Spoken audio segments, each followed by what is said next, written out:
আপনারা জানেন একটা বিল্ডিং তৈরি করতে ইট, কাঠ, সুরকি কিংবা লোহা লাগে। আমাদের এই পরিষদটা সেভাবেই সমন্বিত করা হয়েছে।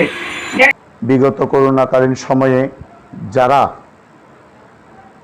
চট্টগ্রামের 11,000 লোকদেরকে চিকিৎসা সেবা নিশ্চিত করেছেন, আমরা তাদেরকে বিজয় হিসেবে দেখতে চাই।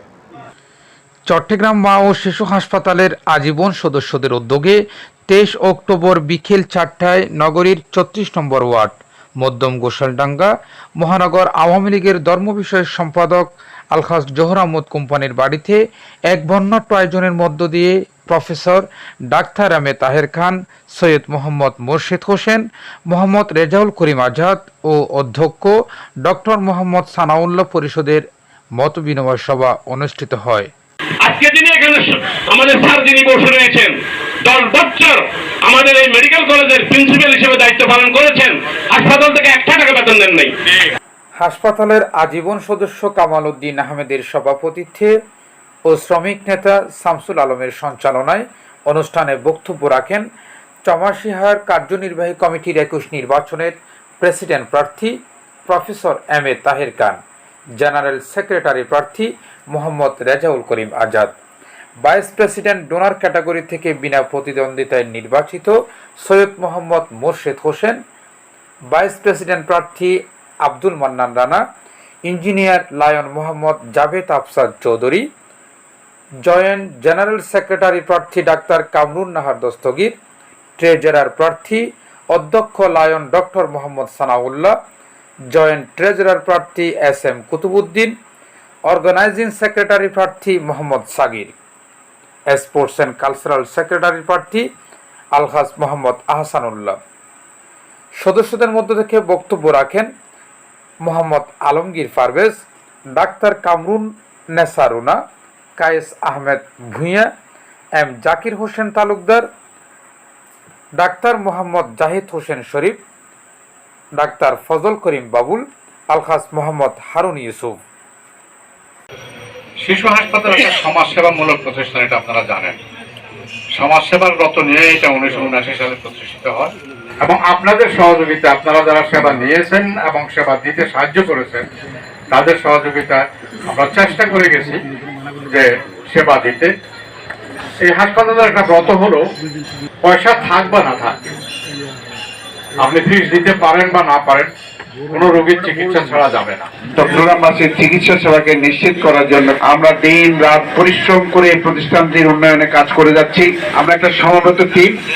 আমি আপনাদের কাছে অনুরোধ জানাবো, আপনারা এই পরিষদকে ভোট দিলে আমরা সবাই সমবেতভাবে আপনাদের সাথে কথা দিচ্ছি, একের পর এক আমাদের এই প্রকল্পগুলো ইনশাআল্লাহ আমরা বাস্তবায়ন করব।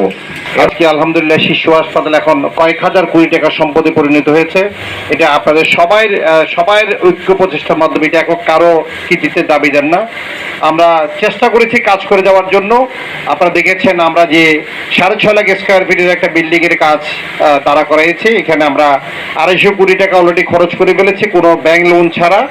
আরও 250 কোটি টাকা আমাদের এখানে কাজ করতে হবে। আগামী 3 বছরের মধ্যে এই কাজটা আমাদের সমাপ্ত করে বিল্ডিংটা একটা আন্তর্জাতিক মানের পর্যায়ে নিয়ে যেতে হবে। আমরা একটা ক্যান্সার হাসপাতালের নির্মাণ কাজ শুরু করেছি, এটা করতে প্রায় আমাদের 100 কোটি টাকা লাগবে। তো এই কাজগুলো যদি করতে হয় একটা ভালো টিমের প্রয়োজন। তো আমরা একটা টিম দিয়েছি, আপনারা যাচাই বাছাই করে দেখবেন। আমরা আশা করছি আমাদেরকে যদি আপনারা মূল্যবান রায় দেন, আমরা আপনাদের কথা দিচ্ছি আপনাদের রায়ের প্রতি যথার্থ ব্যবহার করে আগামী 3 বছরের মধ্যে আমরা আমাদের এই কর্মতৎপরতাগুলো আমরা বাস্তবায়ন করব। সবচেয়ে বেশি সেবা গ্রহণ করে বা সেবা পায় এই এলাকার মানুষ এবং হাসপাতালের আশেপাশে যেসব এলাকা রয়েছে সেসব এলাকায় আমার মনে হচ্ছে দশচক্রের ভগবান ভূত ভগবান হয়ে যায়। আমাদের আজীবন সদস্য আসলে তাদের কথা শুনবে, অফিসার এবং ডক্টর তিনদের সাথে সম্পৃক্ততা করবে। আমরা কাজ করেছি, সেগুলি দৃশ্যমান। এই কাজগুলির মধ্যে মাননীয় ভূমিমন্ত্রী স্পেশালি জনাব সাইফুজ্জামান চৌধুরী জাভেদ আজাদ সাহেবকে খুবই দেখতে পারেন। উনি সেদিন বলে গিয়েছিলেন আজাদ সাহেব যেখানে আছেন তাহলে তো এই হাসপাতাল উন্নয়নের আর কোনো সমস্যা হবে না। আমি 5 কোটি টাকা দিলাম। এই প্যানেল যদি নির্বাচিত হয়ে আসে, ইনশাআল্লাহ এই হাসপাতাল এশিয়ার জন্য একটা মাইল ফলক হবে। ক্যান্সার ইনস্টিটিউট যেটা হচ্ছে, এটি পরিপূর্ণভাবে একটা রিসার্চ ইনস্টিটিউট তৈরি হচ্ছে। এই রিসার্চ ইনস্টিটিউট তৈরি হলে ঢাকায় গিয়ে হতভম্ব হয়ে নিঃস্ব হয়ে চিকিৎসা খরচ চালাতে হবে না। বিশ্ব থেকে এই লোক আপনাদের এলাকায় চিকিৎসা সেবা নিতে আসবে।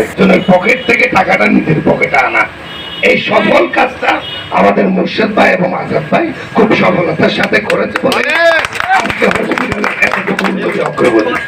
করোনাকালীন যেই আমরা পরিশ্রম করে গেছি আপনাদের জন্য, সেই দিকে দেখে যে উন্নয়ন কাজ চলছে, এই ক্যান্সার হাসপাতাল, কার্ডিয়াক সেন্টার, এগুলির কাজ অব্যাহত রাখার জন্য আমাদের এই পরিষদকে ভোট দিবেন, এই আশাবাদ ব্যক্ত রেখে আজ যদি তাহের খান সাহেব এই মেডিকেলকে প্রতিষ্ঠাটা না করতো, আজকে হাসপাতালে এত উন্নত হতো না। উনি বিনা টাকা পয়সায় এখানে এই শিশু হাসপাতালের জন্য কাজ করেছেন, রাত দিন ধরে। একটা টাকা শিশু হাসপাতাল থেকে নেয় নাই, শিশু হাসপাতাল থেকে দিতে। তাহলে যে লোক এই হাসপাতালের জন্য, মানবের জন্য কাজ করতেছে, আপনারা কি ওনাকে দিবেন? না, হাসপাতাল ছেড়ে চলে গেছে, মানবের কাজ করতেছে না, ওনাদেরকে দিবেন? সেটা আপনাদের বিবেকের কাছে প্রশ্ন রাখতেছি। এই পরিষদকে যদি আপনারা জয়যুক্ত করেন, শুধু করোনা নয়, যে কোনো মুহূর্তে যে কোনো কিছুর কারণে আমরা আপনাদের পাশে থাকবো, এই অঙ্গীকার নিয়ে আজ গোসালডাঙ্গায় আসা। এ সময় অন্যান্যদের মাঝে বক্তব্য রাখেন মহানগর ছাত্রলীগের সভাপতি ইমু সহ হাসপাতালের আজীবন নবীন ও প্রবীণ সদস্যবৃন্দ। বিগত 2টি বছর যখন দুঃসময় ছিল, দুর্যোগ ছিল, আমরা আপনাদের কাছে ছুটে গিয়েছি, আপনাদেরকে পেয়েছি। যে ছুটে যাওয়া, পাওয়া সহযোগিতা এবং দায় জানার হিসাবে আপনারা আরো ভালো কাজ করতে পারেন, আরো সুন্দর কাজ করতে পারেন, সেজন্য আপনাদেরকে জয়যুক্ত করানোর জন্য এবং আপনাদের সামনের পথটা সুদৃঢ় করার জন্য আমরা সকল ঐক্যবদ্ধভাবে আপনাদের সহযোগিতা থাকবো। একই দিনে হাসপাতালের আজীবন সদস্য লায়ন নুরুল আফসার চৌধুরীর সভাপতিত্বে আগামী 30 অক্টোবর নির্বাচন উপলক্ষে সীতাকুণ্ড উপজেলার চট্টগ্রাম মা ও শিশু হাসপাতালের আজীবন সদস্যবৃন্দের সাথে এই প্যানেলের মত বিনিময় সভা আগ্রাবাদস্থ ওরিয়েন্ট রেস্টুরেন্টে সন্ধ্যা 7টায় অনুষ্ঠিত হয়। এ সময় বক্তব্য রাখেন প্রফেসর এম এ তাহের খান, সৈয়দ মোহাম্মদ মোর্শেদ হোসেন, মোহাম্মদ রেজাউল করিম আজাদ। আজীবন সদস্যদের মাঝে বক্তব্য রাখেন মাস্টার আবুল কাশেম, সাংবাদিক আবুল হাসনাত, মানিক দেবনাথ, অ্যাডভোকেট শাহাবুদ্দিন, আলহাস ইঞ্জিনিয়ার শফি আলম, মাহবুবুল আলম, মহিউদ্দিন আহমেদ মঞ্জু, মাজহারুল হক চৌধুরী মিরু, নুরুল ইসলাম শাহাবুদ্দিন, ব্যাংকার সানাউল্লাহ মাসুদ। জনগণের অর্থে পরিচালিত চট্টগ্রাম মা ও শিশু হাসপাতালের যেসব কার্যনির্বাহী সদস্য বিগত করোনা মহামারীর সময়ে নিজের জীবন বাজি রেখে কাজ করেছেন এবং এখনও দৃশ্যত উন্নয়নের কাজ বাস্তবায়ন করে চলছেন, মূলত তাদেরকে আগামী 30 অক্টোবর সুচিন্তিত রায় দিয়ে মূল্যায়ন করবেন বলে হাসপাতালের আজীবন সদস্যরা একাত্মতা পোষণ করেন।